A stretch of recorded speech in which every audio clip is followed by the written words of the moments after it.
I got the role. Wow.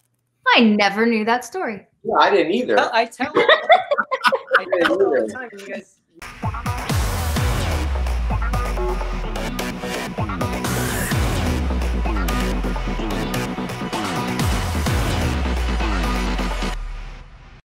Welcome, friends and fans, to another episode of GalaxyCon Live, where we are bringing the convention experience directly to you.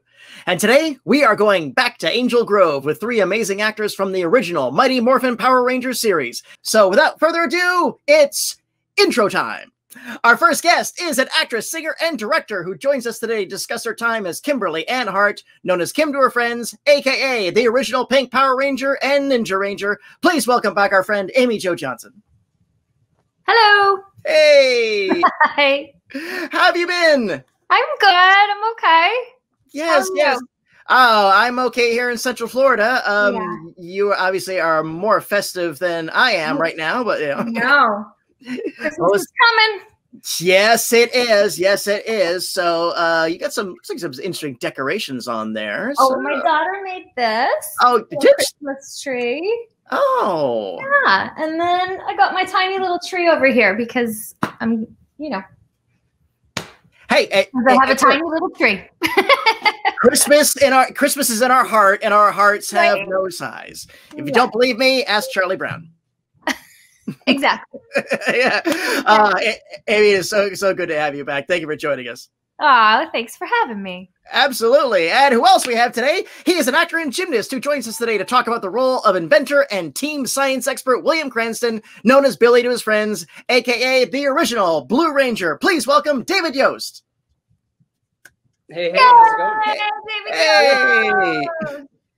Hey. David, how are you? I'm doing very well. Thank you for asking.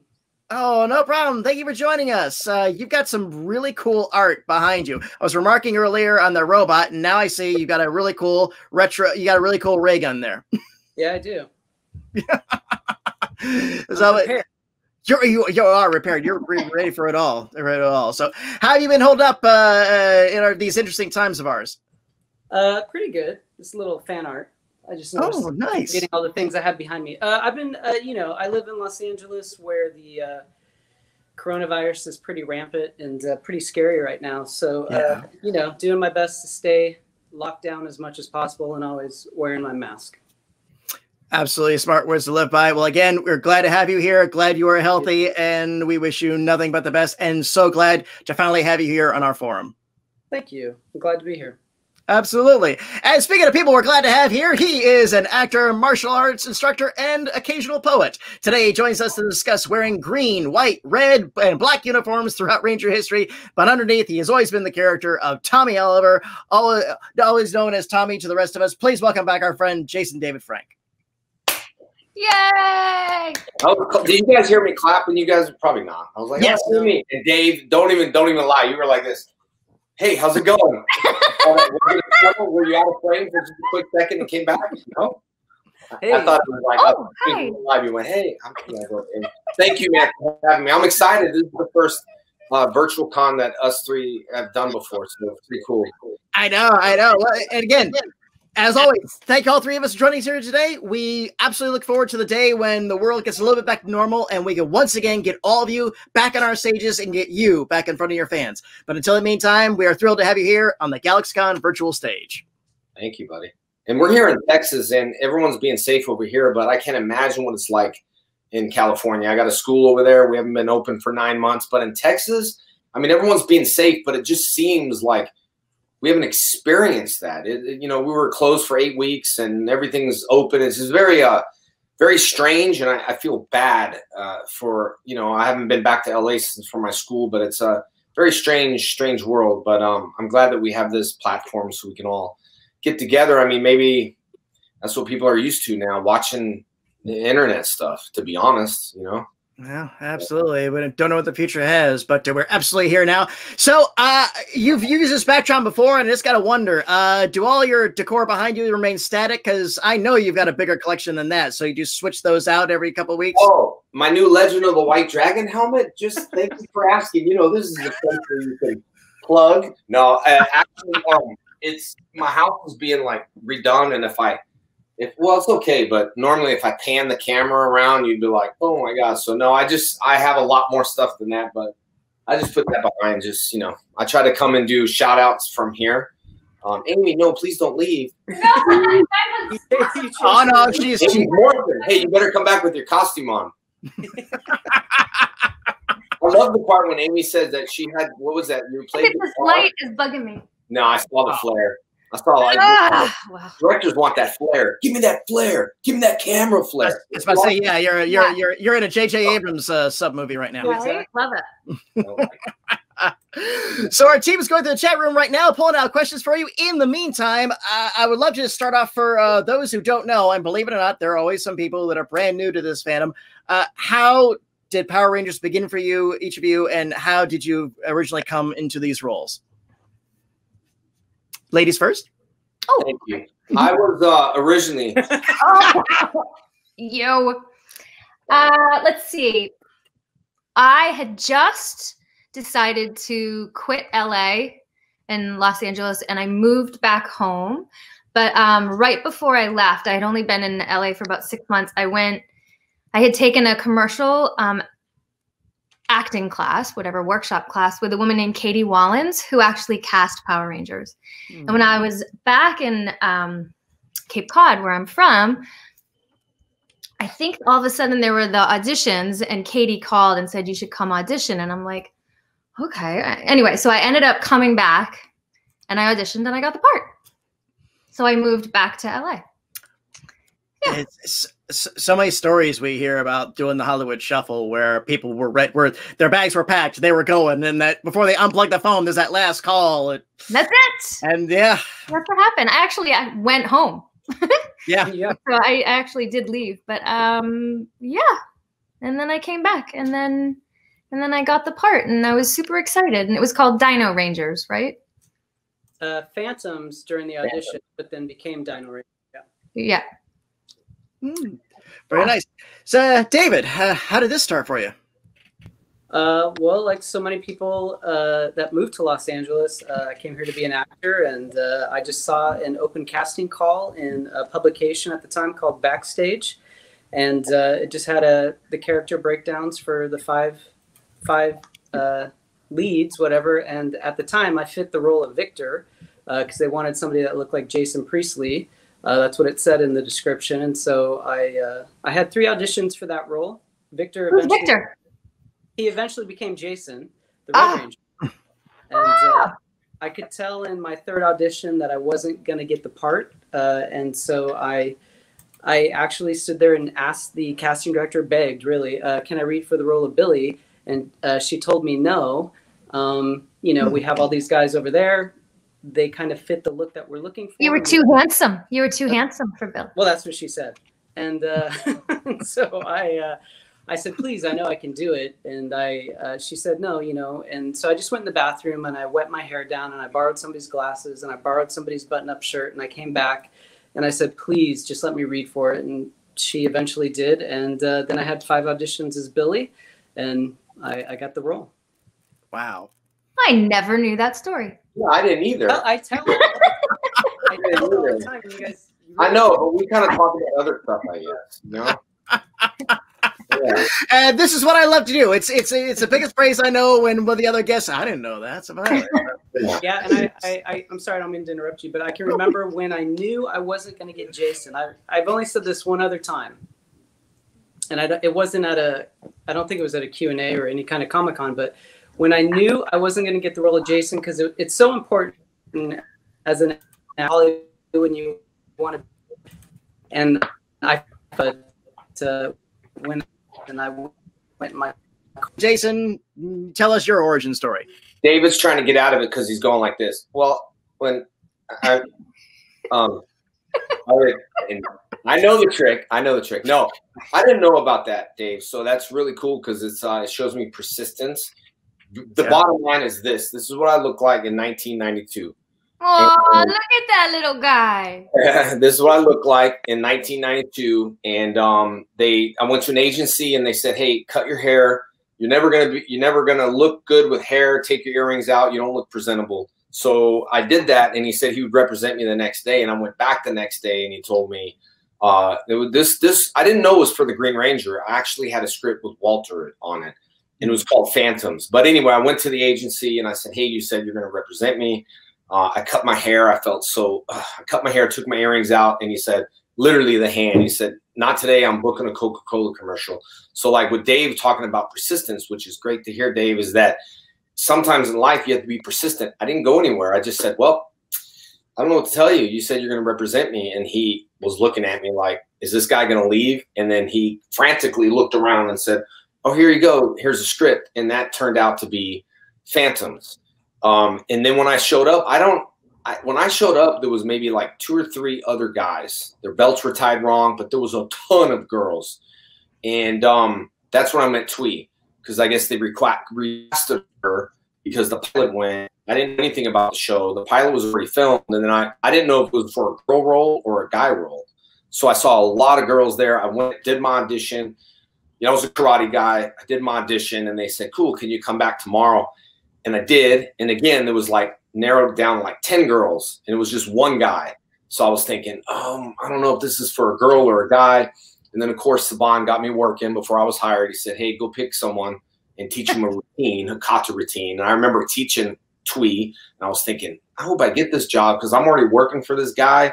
I'm teaching karate. That was my job anyway. And then I got the role, and then Twee got the role. So we were auditioned on the same time. And I don't think a lot of people knew that.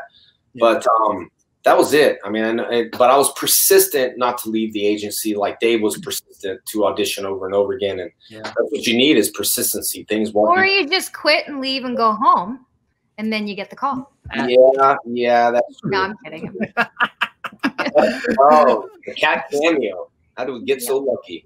And what is the name of our new panelist? Tommy. Oh, Tilly. Billy? Tilly. Oh, I think that Billy. I was like, oh, you didn't name the cat Tommy. That's terrible. Billy Yost right here. Billy. No, Billy, it's Tilly. Oh, adorable. There's a moment in Power Ranger history for all of you where, and I think you were all sort of kept in the dark at just how popular Power Rangers had gotten until one fateful day, and we have a clip, and we're going to roll that. Then I'd love to hear your recollections about this day that made national news. Why can't Billy fix that? He fixes everything. Okay. And yet there's more. On live tour. It all started on February 21st, 1994. All of the Power Rangers make an unprecedented, sold-out live appearance at Universal Studios Hollywood, resulting in a staggering 53 news segments. Their first explosive live U.S. appearance in the flesh at Universal Studios today. The 6 teenagers are television's hottest action heroes, selling 50,000 tickets to kids who absolutely adore them. Unbelievable crowd. And to turn a freeway into a parking lot. A Power Ranger gridlock in the northbound Hollywood freeway. The presence backed up freeway traffic for 10 miles. Now, get ready, because the #1... And yes, that day where you shut down the LA freeway, which is usually laggy, but to shut it down, that's a pretty mighty feat in and of itself. I think we were stuck on the freeway in that bus trying to get in there, weren't we? To do the press, we were kind of trapped. Remember, we were all in a bus with Shuki. Remember that?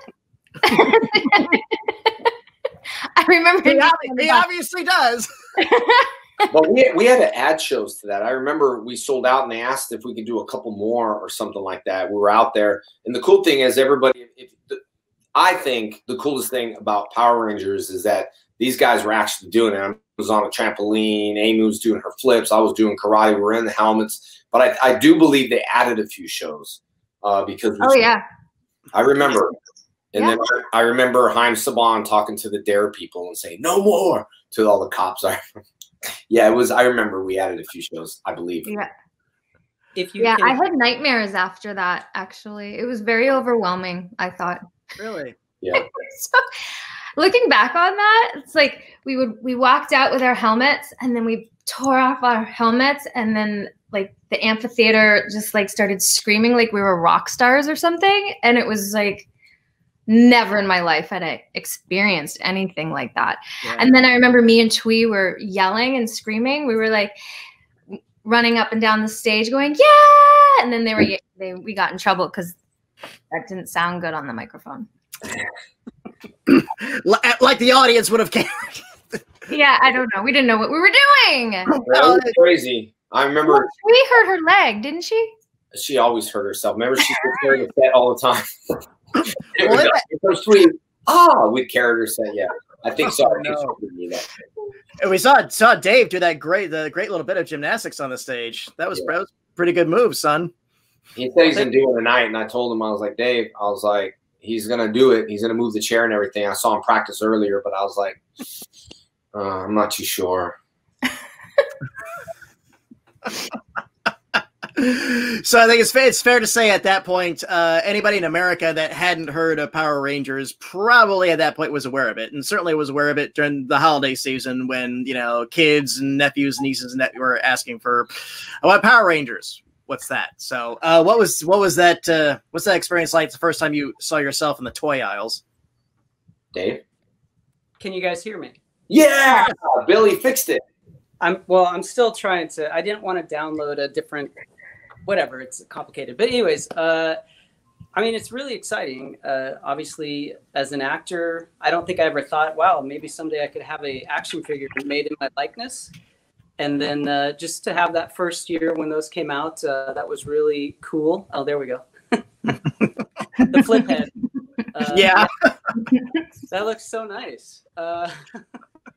But, you know, it's cool. And like now, all these years later, the fact that they continue to make more and more action figures in our likeness, I mean, it's truly humbling and it's such an honor. But, you know, that first time that we each got our own action figure, that's really, really exciting.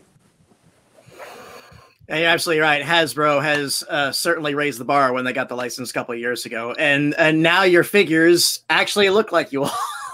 Yeah, but they need content. That's the problem with Hasbro. They need content. They got toys, but they need content. That's the problem. I mean, you can so many toys. Wow, what's that, David? You know, I'm sorry, I didn't interrupt Jason, but that's Is that a new one? Look at you. Look at those eyebrows. That's new, huh? Yeah.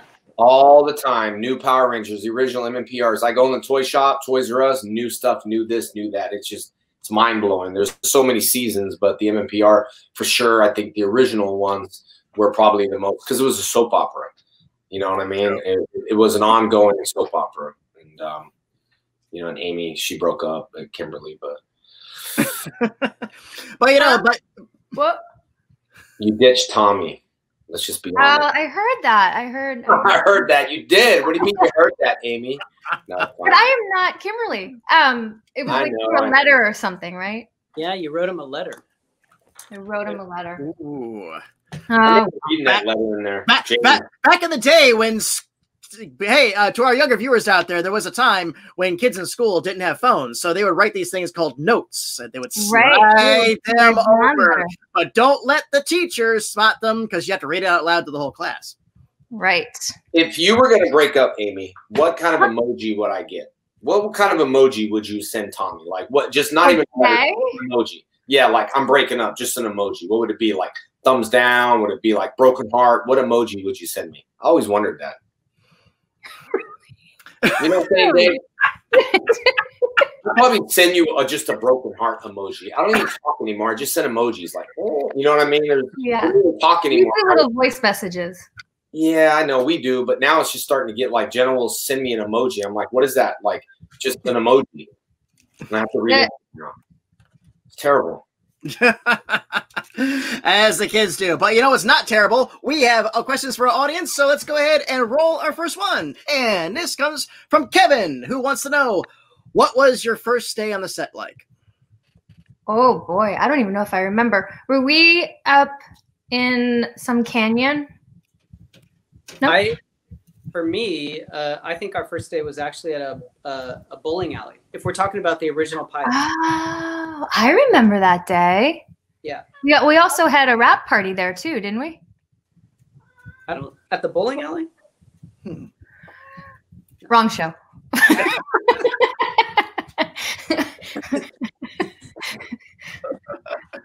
Fair. So okay. So the pilot then was first step was the bowling alley set. Okay.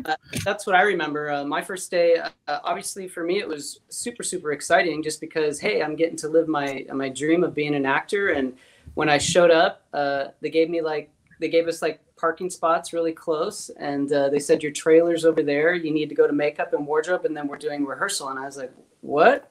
So it was just really cool because it was all coming to life. It was the real deal. I don't remember the bowling alley. I remember being up in a canyon or something. Where did we shoot? Where we shot the where we Alcadelsi or where we shot Zordon's place. Oh, the command center. That was Brandeis University. Yeah, I remember that. I never was there, and Tommy wasn't ever there. Tommy wasn't there. He wasn't I there. remember when I did come because I was hired after, but I remember the first set I saw was Dave's Volkswagen, his garage or whatever it was. That was the first thing I walked in, Culver City. I walked in. I saw the Green Ranger suit. Green wasn't like the best color back then, so it was a little odd. But I thought it was cool. I mean, I had the shield and stuff. But I remember walking in set, and the first thing on the left, because I'd watch a little bit of them film before I would work. But I remember, I think Dave was doing a scene. I remember that first set with that Volkswagen Bug in there. And then my first day I showed up, I was in the command center. I actually leaned on stuff, and it just like rolled.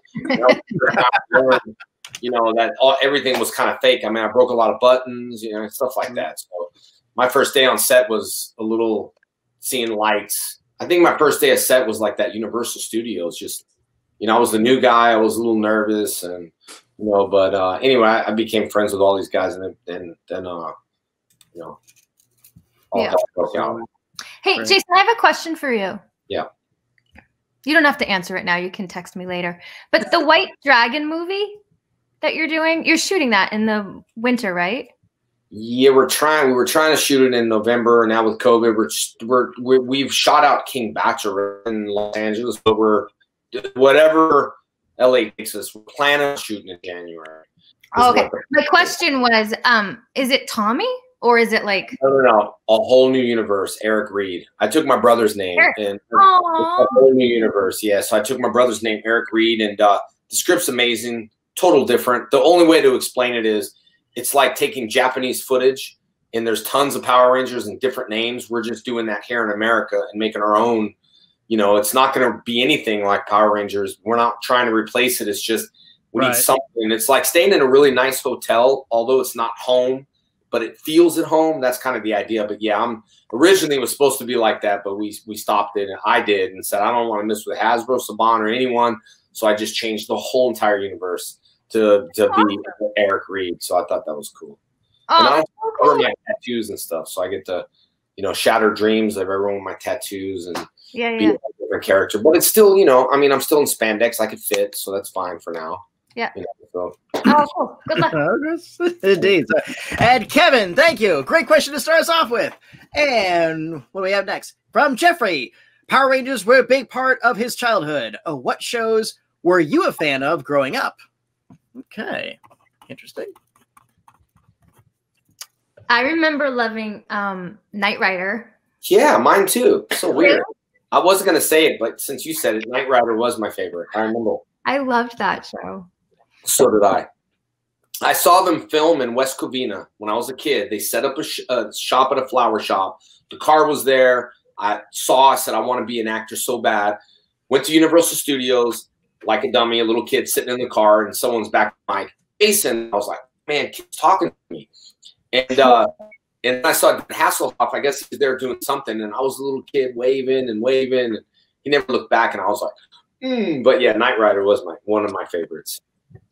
So funny. What about you? You like the Hoff, David? It was okay, but I was more of a Battlestar Galactica and Buck Rogers. Those were the shows that I remember watching. When I was a kid. What do you mean, ew? Jason, you wipe that scowl off your face. You are not coming on this show. I'm gonna lose followers right now. I have nothing to guess. I'm just teasing with y'all.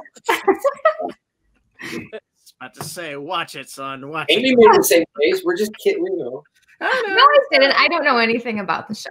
So, well, as Knight Rider fans, William Daniels will be joining us here on January 16th. So, we have any fans out there? You can join us. He'll be doing private chats and autographs. So, Amy, who does he play on Knight Rider? He's the voice of Kit.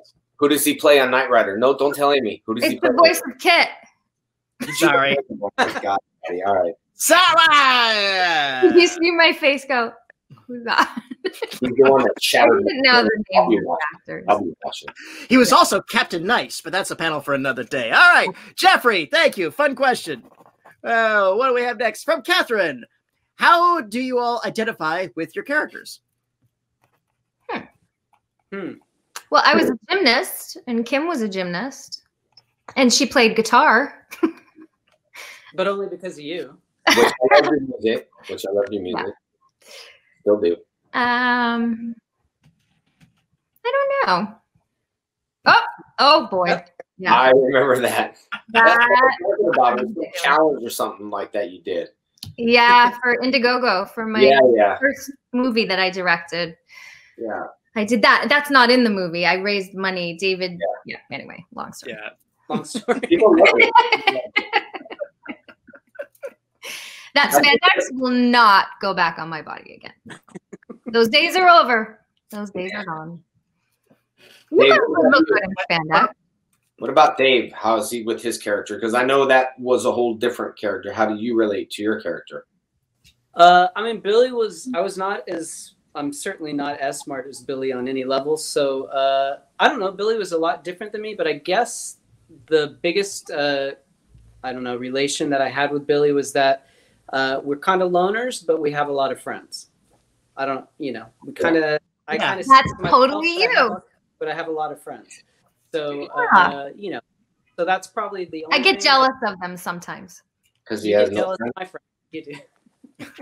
But We're all friends. I learned Billy certainly made me way, way more intelligent because I had to learn a lot of big words. Yeah. And figure out what they meant because of Billy. So for that, I'm grateful.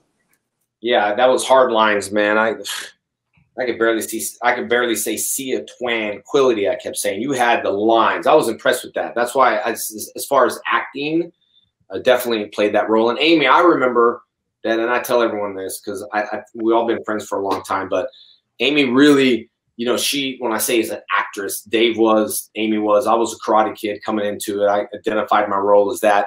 But they would work their scripts. I mean, they would definitely work and dig into their characters. And I know Amy did too. I remember one time walking in, I was like asking all these questions, and you said the who, why, where we're coming from, and I used to be like, come on, man, let's just hit our mark and just say our lines. But that obviously carried you a long way into your career and as a director, and Dave as a producer and stuff like that. So I learned a lot through that times of just being a new guy on set. You know what I mean? So.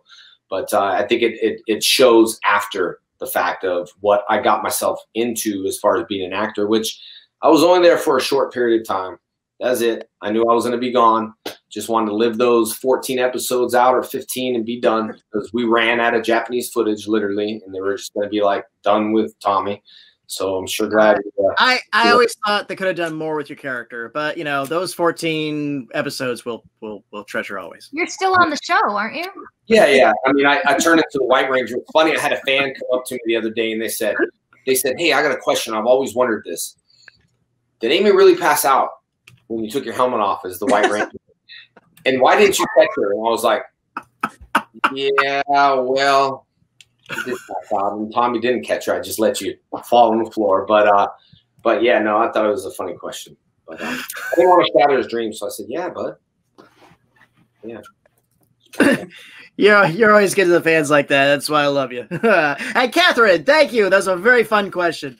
And what do we have next? From Brandy. What was your favorite memory from when you were all filming together? Oh, what are you laughing at? First thing, Dave. What were you thinking? You always know what I'm gonna say, but I won't say it. But it had to do with the rad bug. No, don't bring that up. We won't. What was your David had a little bit of. What about when y'all caught on fire? That was fun. That was. Yeah, I know. But the first thing that went into my head was, did we ever have a fight, David? We used to bicker a lot, right? We were. Yeah, of course. I Yeah. remember in a fight with, well, I don't want to say this, but I got in a fight with both of you. Yeah. Right before we were getting ready to film a scene, and you guys were doing, I don't even know if I should tell this story, but you guys, we were rehearsing the scene, and you guys were saying your lines, and I was like, no, that's not what this means. And you guys were like, oh, shut up, you don't know. And I was like, okay. We had the wrong gist of the scene. We were getting ready to film it. We were rehearsing it, and you guys were like, "Oh, shut up! You don't know." And I was like, "Okay." And then we filmed it, and then Terry Winkless was our director, and he was like, "No, you guys, it means this." And so you won. Basically, your story is about a fight that you won. Dude, I saw some fan brought me Terry on. And I was there, and he's like, "Look, FaceTime," and I didn't recognize. I was like, "Oh, I know." I was like. A fan brought him in just the other day, and I FaceTime, and he was FaceTiming him, and I said, oh, "Did he remember you?" Yeah. I didn't really know exactly. You know, when someone puts a phone in my face, I'm not like, "Oh, there's Terry, the director." I'm not thinking that. I thought family. So it took me a while to understand who it was, why this guy was just giving me. I guess they were friends or something. But sometimes before a phone. You know who I worked with again? Jeff. Which Jeff? Director. He was the short guy. Was his name Jeff?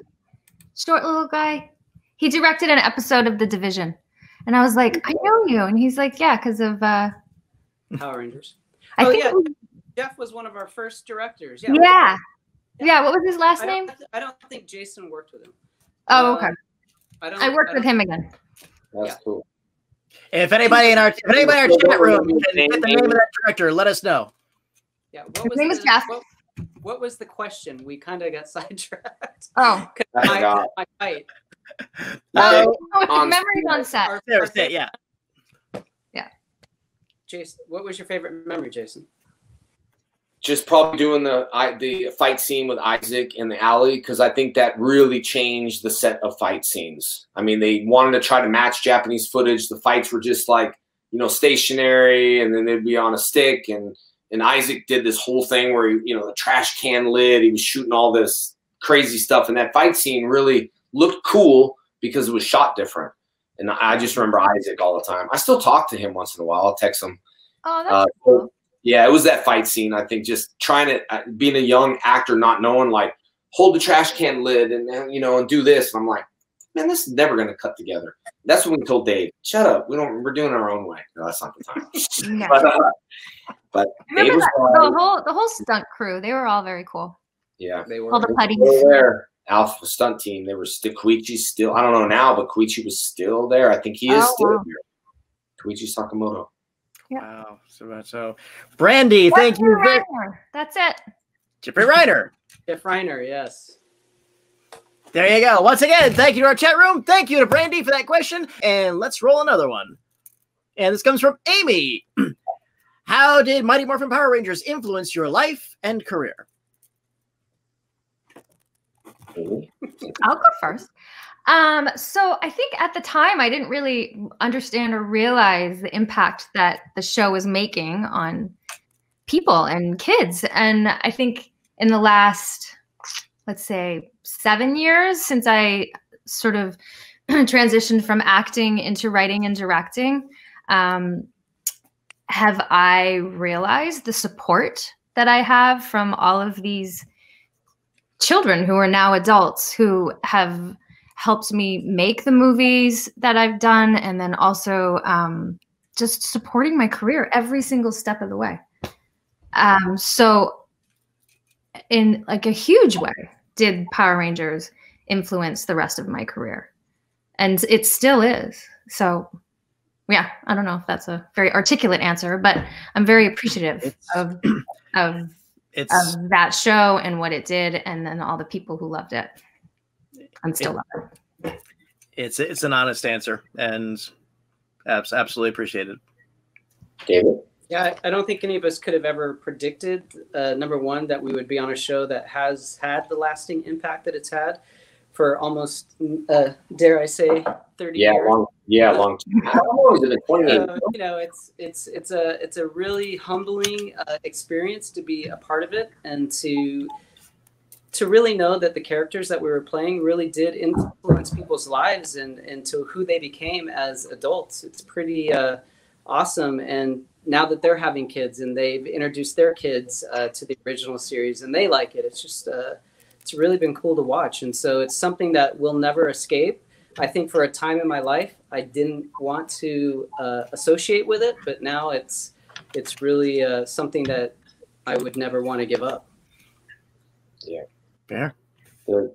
How long has it been? Because I have people come up and they're like, "Man, I grew up with you in the '80s," and I'm like, "How long has it been?" Like 93. Yeah, that's 93. Yeah. So the movie was 95. 30 years. So 28. So I lose track of time, man. Anyway, how long? 27. 27. Yeah. Which is crazy, and you all look great, by the way, because you all look the same to me. Just put your glasses on and you'll see I'm seeing all the wrinkles.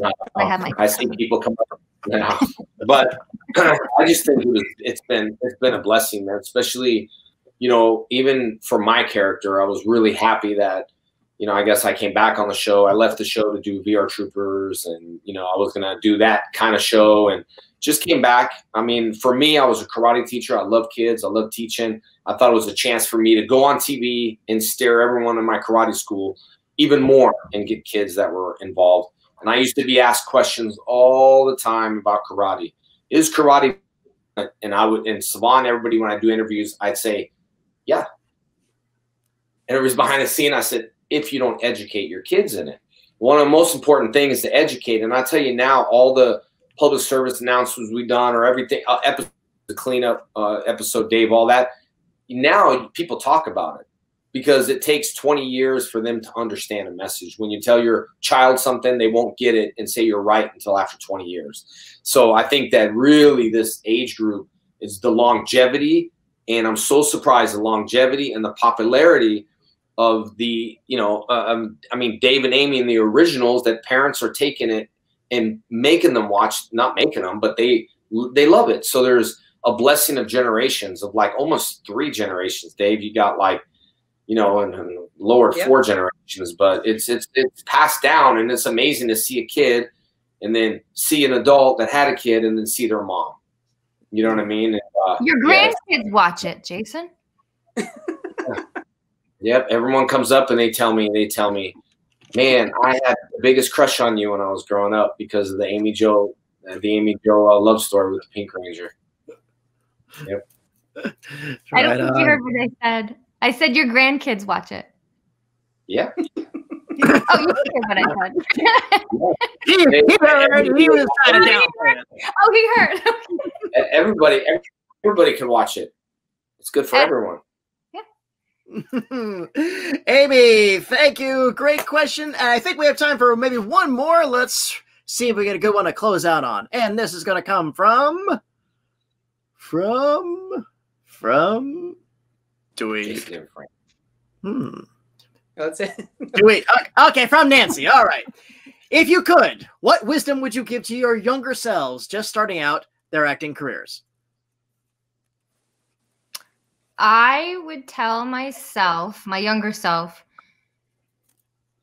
to a few things just went through my head, but the most important thing I would tell myself to not stop comparing myself to everybody else. I found living in Los Angeles and the environment for myself there, my biggest downfall was comparing myself to everybody else. And it's like probably the biggest lesson I've learned through life is to just not worry about what everybody else is doing and just, focus on what makes me happy. Anyway, yeah. For me, that would be what I would tell my acting career for sure. And then I would tell myself that you actually like writing and directing better. But I do think I needed, that 15 years, 20 years of acting under my belt to help me become a director, a good director, and keep evolving and keep learning and becoming a better director. But I do think that the 20 years of acting was very beneficial. While you were in front of the camera, you were looking at and observing what was going on behind the camera. Yeah. And again, there's certainly a precedent. Some of the best directors have come out of acting because they have that perspective. And Howard, tons of people. Yeah, I think it's something that you're great at it, but I think it's something that we learned on Power Rangers was a really quick setup shots and this and that. So definitely, I think you're great too. I'm not just saying that, but it's weird. I'd be an actor. I mean, I would let Amy direct me. I mean, I understand directing, but I think acting for me is probably a little bit something I would do. But I learned, and I'll let Dave go, just to be persistent. And I think persistence got my role.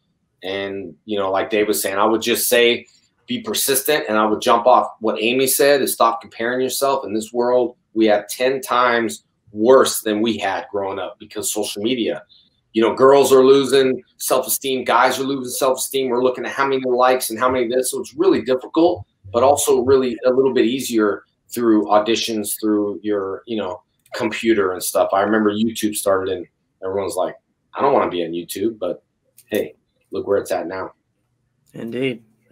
So I would just tell my younger self, your worth is not determined by other people. I think for me, as an actor, I got caught off guard by a lot of the things that were going on, I guess, behind the scenes in Hollywood. Even in my audition process, there was one producer that was in front of me rooting for a different actor to play Billy. And he was like saying it in front of me. And I just kind of was like caught off guard. That sort of takes your confidence away. And so for me, it was just really, I started allowing people to determine my worth. And so maybe, I would just tell my younger self, don't listen to other people. Absolutely fair. Absolutely fair. Nancy, thank you very much. Great question. And GalaxyCon viewers, this has been my time with the original Mighty Morphin Power Rangers. Gentlemen and lady, any final words for our audience before we leave? Happy holidays. Yes, happy holidays. I know things will get better. Yeah. And thank you so much for being lifelong fans of Power Rangers. Without you guys, we would not, I can't point to everybody, but we would not be who we are. So, thank you. Thanks, guys, for joining us. Did we freeze? No. No. It